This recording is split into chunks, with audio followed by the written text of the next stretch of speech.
नमस्कार दोस्तों, फिर से स्वागत करते हैं आपका हमारे वीडियो में। दोस्तों आज की वीडियो में हम लोग जानने वाले हैं कि मार्केट में ये जो गिरावट आई है इतनी बड़ी, उसके पीछे का क्या रीज़न था, क्या कल हम लोगों ने मार्केट में डिस्कस किया था और कल की मार्केट का रुख कैसा होते हुए हम लोग को देखने को मिल सकता है। अगर आप BTST होल्डर हैं तो कल की मार्केट से रिलेटेड आपका कॉल होल्ड है या फिर पुट होल्ड है, एक बारी कमेंट बॉक्स में ज़रूर बताइएगा। वहीं पे अगर हम लोग बात करें मार्केट की, तो यहाँ पे आज हम लोगों को Nifty 50, Sensex, Nifty bank, small cap और गिफ्ट निफ्टी, ये सारे के सारे गिरावट के साथ देखने को मिले थे। अब इस गिरावट के पीछे सबसे बड़े कारण क्या थे, उसके ऊपर चर्चा करेंगे। उससे पहले हम लोग बात कर लेते हैं कि हम लोगों ने कल क्या डिस्कस किया था। देखिए, मैंने कल डिस्कस करके आपको बताया था कि ये 30 जनवरी की मार्केट जो है, इसकी क्लोजिंग काफ़ी सही हुई है। 25,300 के लेवल के आसपास क्लोजिंग हुई है। फिलहाल के लिए अभी तक मार्केट में जो हम लोग का इंपॉर्टेंट सपोर्ट रेंज बना था, वो बना था 25,200 का लेवल। और मैंने कहा था कि कुछ भी हो, मार्केट 25,300 के लेवल के ऊपर या फिर 25,200 के लेवल के ऊपर रहनी चाहिए। अगर मार्केट ये लेवल लूज करता है तो अगेन हम लोग को 25,000, अगर ये लेवल भी लूज करता है 25,000 का, तो और ज्यादा फॉल देखने को मिल सकता है। मार्केट में चीजें क्या हुई कि भाई, मार्केट स्टार्टिंग तो अच्छी हुई, ओपनिंग काफी बढ़िया रही, सेंटीमेंट सारे पॉजिटिव स्टार्टिंग में थे, तो मार्केट भी हम लोगों को पॉजिटिव जाते हुए देखने को मिली। मार्केट की ओपनिंग थी 25,200 के ऊपर ही, और मार्केट हम लोगों को जाते हुए देखने को मिली 25,400 के ऊपर के आसपास। फिर उसके बाद अगर हम लोग बात करें, मार्केट में आया बजट का टाइम, जिसकी वजह से मार्केट में कुछ ऐसा बजट निकल के आया जिसकी वजह से मार्केट में निगेटिव इंपैक्ट पड़ा, जिसके आगे हम लोग चर्चा करेंगे। और फिर उसके बाद मार्केट ने हम लोगों का लूज किया सबसे पहले 25,200 का लेवल, और उसके बाद मार्केट में एक भारी गिरावट करते हुए 24,600 या इसके नीचे तक आते हुए हम लोग को देखने को मिली मार्केट। अच्छा, इस बड़ी सी गिरावट के बाद मार्केट ने फिर से एक रीटेस्ट लिया 25,100 के लेवल के आसपास तक का, लेकिन फिर वहां पे सस्टेन करने में कामयाब नहीं रही। रिजेक्ट होकर मार्केट फिर से नीचे आते हुए हम लोग को देखने को मिली, और जो क्लोजिंग हम लोग को देखने को मिली है वो अराउंड 24,768 के आसपास देखने को मिली। Same to same bank Nifty में भी चीजें हम लोगों को देखने को मिली। बैंक निफ्टी में अगर आपको याद होगा तो मैंने बताया था कि भाई, बैंक निफ्टी में मार्केट जो है 30 तारीख को क्लोजिंग दी है 59,557, तो 500 का लेवल सस्टेन करना काफी ज्यादा जरूरी है मार्केट को। या फिर अगर मार्केट गलती से भी 59,300 का लेवल तोड़ती है तो काफी बड़ा फॉल आ सकता है। तो बैंक निफ्टी में चीजें, मेन चीज क्या है कि भाई, हम लोगों को जो ओपनिंग है वो फ्लैट ही देखने को मिली है, और वहां पे हम लोगों को स्टार्टिंग में मार्केट पॉजिटिव भी जाते हुए देखने को मिली। जैसे कि हम लोग डिस्कस कर रहे थे, मार्केट यहाँ पे हम लोग देखा जाए तो स्टार्टिंग में पॉजिटिव गई, एक रीटेस्ट लिया 59,413 का, और फिर से यहां से मार्केट ऊपर जाते हुए देखने को मिले अराउंड 59,000 तक का लेवल। तो इससे मार्केट में काफी बढ़िया पॉजिटिव सेंटीमेंट्स क्रिएट हो गया था। लेकिन जब बजट आया तो बहुत ही तगड़ी निगेटिव न्यूज आई, और मार्केट ने अपने सारे सपोर्ट को तोड़ते हुए 57,800 के लेवल तक आते हुए हम लोग को देखने को मिली। फिर उसके बाद रीटेस्ट हुआ, और एट दी एंड क्लोजिंग हम लोग को अराउंड 58,353 पे देते हुए हम लोग को देखने को मिली। अब ये जो भारी गिरावट आई है, क्योंकि इसकी वजह से हम लोगों को मार्केट में काफी बड़ी गिरावट देखने को मिली, यहां तक सेंसेक्स भी 2000 हम लोगों को अंक तक नीचे जाते हुए देखने को मिला है। तो ये जो गिरावट है, इसके पीछे का कारण क्या है और किन वजहों की वजह से ये गिरावट आई है, उस पर एक बार डिस्कस कर लेते हैं। यहाँ पे अगर हम लोग बात करें, गिरावट का सबसे बड़ा कारण ये था कि भाई, यहाँ पे FON यानी कि फ्यूचर एंड ऑप्शन पर बढ़ा सिक्योरिटी ट्रांजैक्शन टैक्स। कल अगर याद होगा, आपने अच्छे से मेरी वीडियो देखी होगी, तो मैंने कल आपको बताया था कि ट्रांजैक्शन टैक्स और इन सारे के ऊपर अगर कुछ राहत मिलती है, क्योंकि इसके ऊपर डिमांड की गई थी, इन सब पे अगर कुछ राहत देखने को मिलती है तो ये मार्केट में एक पॉजिटिव सेंटीमेंट्स क्रिएट कर सकता है और मार्केट को ऊपर ले जाने में काफी ज्यादा मदद कर सकता है। लेकिन यहाँ पे टैक्स उल्टा बढ़ते हुए देखने को मिला, जो कि एक निगेटिव सेंटीमेंट्स की तरह यहाँ पे क्रिएट होते हुए देखने को मिला, क्योंकि 1 फरवरी को फ्यूचर एंड ऑप्शन दोनों पर सिक्योरिटी टैक्स यानी कि STT बढ़ाने का प्रस्ताव रखा गया है। फ्यूचर पर सिक्योरिटी ट्रांजैक्शन टैक्स को पहले 0.02% से बढ़ाकर 0.05% कर दिया गया है, और वहीं पे ऑप्शन की बात करें तो 0.1% था, अब 0.1% से 0.15% कर दिया गया है। जबकि शेयर बाजार STT में कटौती की उम्मीदें कर रहा था, जैसे कि कल भी हम लोगों ने यहाँ पे देखा था कि भाई, इसमें हम लोगों ने कटौती की उम्मीदें लगाकर बैठे थे कि भाई, अगर इसमें कुछ पॉजिटिव राहत मिलती है, कुछ कटौती देखने को मिलती है, तो बड़ी बढ़िया उम्मीदें बनेगी मार्केट में पॉजिटिव सेंटीमेंट से रिलेटेड।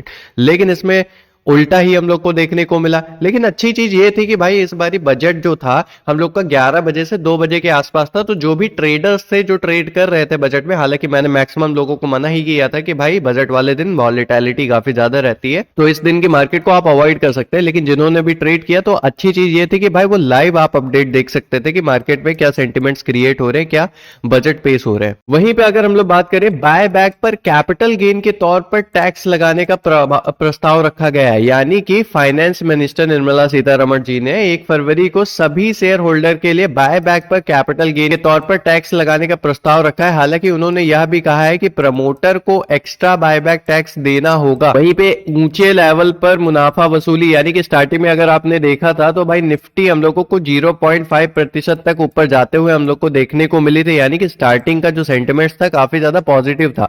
लेकिन जब बजट आने वाला था तो फिर बजट हम लोग को नेगेटिव देखने को मिला, जिसकी वजह से जो निवेशक है वो अपने ऊपरी लेवल से प्रॉफिट बुकिंग स्टार्ट कर दिए और जिसकी वजह से भी मार्केट और तेजी से हम लोग को गिरते हुए देखने को मिली। वहीं पे अगर हम लोग बात करें चौथे कारण की, तो चौथा कारण भाई सेम ही है कि भाई बजट वाले दिन हम लोगों को मार्केट या तो 2% ऊपर जाते हुए देखने को मिलती या फिर 2% नीचे गिरते हुए देखने को मिलती, यानी कि 2 से 3% तक का उतार चढ़ाव तो देखने को मिलता ही मिलता है।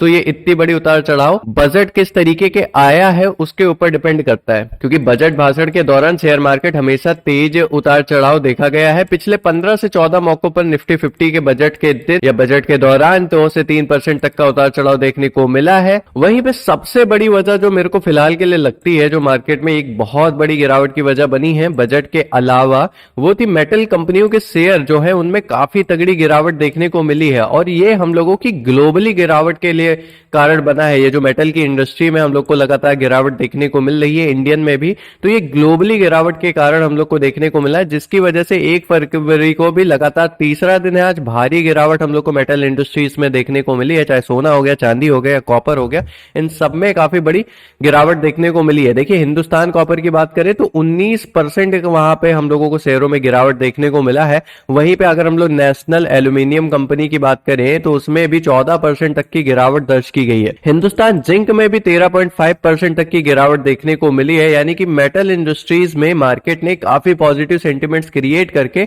बहुत सारे निवेशकों को अट्रैक्ट किया था, जिसकी वजह से बहुत सारे इन्वेस्टर इस पॉजिटिव मार्केट को देखते हुए मेटल इंडस्ट्री में काफी ज्यादा इन्वेस्टमेंट किए और फिर मार्केट ने एक बड़ी गिरावट करके इनका पूरा कैपिटल वाइप्ड आउट कर दिया। बजट के दौरान सबसे बड़ा तो एसटीटी की बढ़ोतरी की वजह से हम लोगों को असर पड़ते हुए देखने को मिला है। अब देखिए ये जो कदम उठाया गया है एसटीटी टैक्स में बढ़ोतरी का, इससे ट्रेडिंग की लागत बढ़ जरूर जाएगी, लेकिन कल वॉल्यूम और लिक्विडिटी पर दबाव रहते हुए हम लोग को देखने को मिल सकता है। ब्रोकरेज कंपनी या शेयर जैसे एंजल वन, बीएससी एलटीडी पर नकारात्मक यानी कि निगेटिव असर दिख सकता है। वहीं पे अगर हम लोग बात करें निफ्टी 50 की स्थिति, आज एक स्पेशल सेशन था, यानी कि संडे के दिन जैसे कि आपको पता है मार्केट बंद रहती, लेकिन फिर भी आज ओपन हुई क्योंकि बजट आज पेश होना था, तो ये एक स्पेशल सेशन था और निफ्टी करीब 2% की गिरावट दर्ज करते हुए हम लोग को देखने को मिली। फिलहाल के लिए अभी 25,000 का लेवल हम लोग के लिए काफी इंपॉर्टेंट है, क्योंकि इसी के नीचे हम लोग की मार्केट बंद होते हुए देखने को मिली है। अब दोबारा मार्केट को ये level as a resistance work करते हुए देखने को मिलेगा।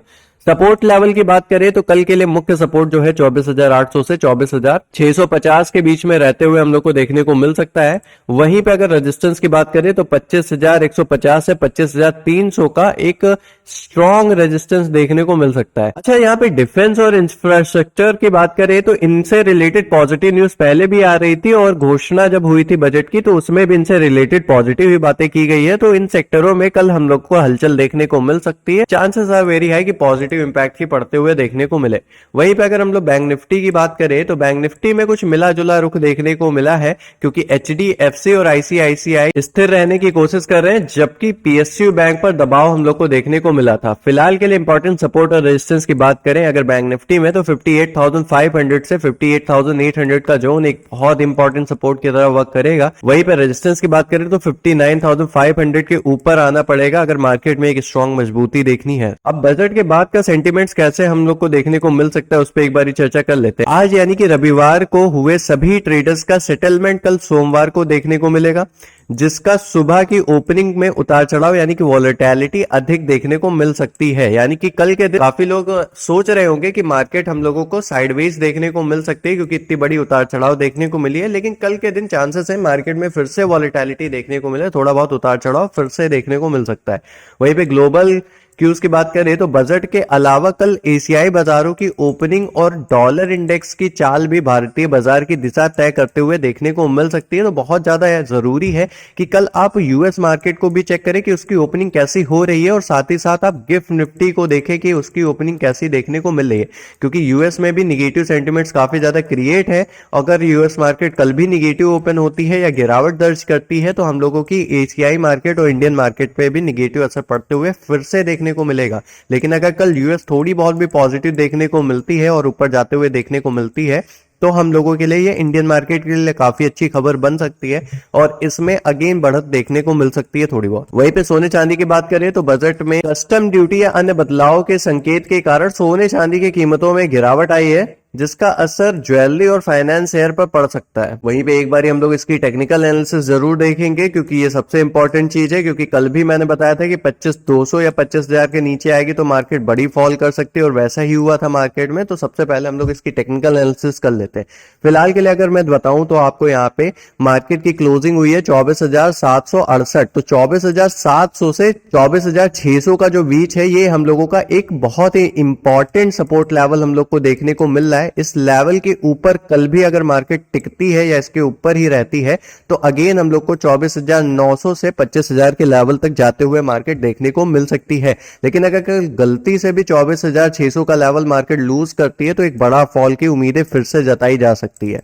वहीं पे अगर हम लोग बात करें मार्केट में बैंक निफ्टी की, तो बैंक निफ्टी भी काफी इंपॉर्टेंट जगह पे है। अगर देखा जाए तो मार्केट की क्लोजिंग अराउंड 58,353 पर देखने को मिली है। फिलहाल के लिए अगर हम लोग सपोर्ट की बात करें तो यहाँ पे एक पिछला एक सपोर्ट रेंज जरूर वर्क कर रहा है, तो 58,100 से 58,205 के बीच का एक इंपॉर्टेंट सपोर्ट रेंज यहाँ पे वर्क करते हुए हम लोग को देखने को मिल रहा है। और कल भी मार्केट अगर इसी रेंज के ऊपर रहती है सस्टेन और गलती से मार्केट ब्रेक करके आती है 58,500 का लेवल, तो मार्केट फिर से पॉजिटिव जाते हुए हम लोग को देखने को मिल सकती है।